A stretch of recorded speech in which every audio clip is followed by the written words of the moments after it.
جینکو هغه ګورې هلک له نښه کوي وایي څنګه ښکلې ښکاري هله راځئ چې مله ولګوو زه مو له ګوته سره کړمه یا جینکو هغه ګورله د جینۍ کور والا راغی دا هلک خور هم هلک سره کېنوه وایي داسې کې د هلک کور سره مه کېنوه ناوې به ورسره کېنوي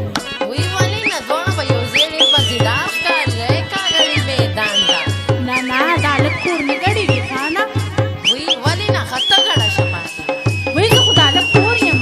وا ډېرې غټې روجې دې خوړې اوس ګرځېدې نه شي پاسه ګډه شه وایي داسې کې ما خو لا روجې نه دي خوړلې ما خو خوړې ډېره مزه یې راکړه راله نه مړې زه خو نه خورم بس دی پاسه وخوره مړې وایي داسې